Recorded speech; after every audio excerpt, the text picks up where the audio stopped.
Concerns continue in one Northeast Tennessee community for some people wanting to take advantage of early voting. Thanks for choosing News Channel 11 and ABC Tri-Cities. I'm Kelly Grossfield. Several people have reached out to us today on the second day of early voting, saying they received the wrong ballots here in Washington County. Kristen Gallant tells us more about these issues and what the Election Commission is doing to prevent this from happening again.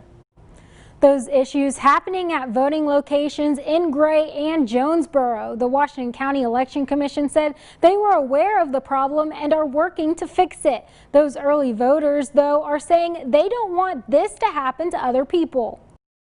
I went ahead and finished voting, and once I hit the red button, it was too late. The Washington County Administrator of Elections, Maybelle Stewart, says they received calls about voters getting the wrong ballots. When I went in to make my vote, I told the gentleman that I would be in the Republican primary in District 7.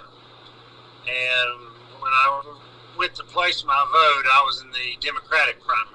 Howard Alexander noticed the issue right away and went to the machine operator asking them to make the change to the correct ballot. But Tommy Burleson said he had a different issue and continued with his vote, even though it wasn't his correct district. Burleson was given the 6th House district instead of the 7th. I was going through the ballot when I got to the state representative race.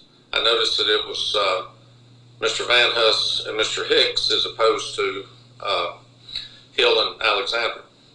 And I said, well, maybe I've changed districts and didn't realize it. According to the election administrator, Maybelle Stewart, 2 voters Friday and 1 Saturday, all voting in split districts, were given the 6th House district instead of the 7th House district. And since Burleson went through with his ballot, he was not given the chance to re-vote unless he files an appeal to the state and it's approved. And if the person you think you're supposed to vote for is not, the group that you're voting for is not on that ballot, don't push the red button. Howard Alexander says he wants all candidates to get the votes they deserve. Well, my wife is running, but also I think you have to understand that I think both candidates could be not getting the votes that people are wanting to place for.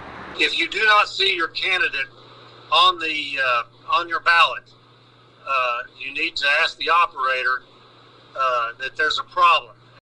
According to the Election Commission, this was a human error and there is nothing wrong with the ballot or machines. The Election Commission has since put up information for voters to say something to the machine operators before they cast their vote if they feel there is an issue with their ballots.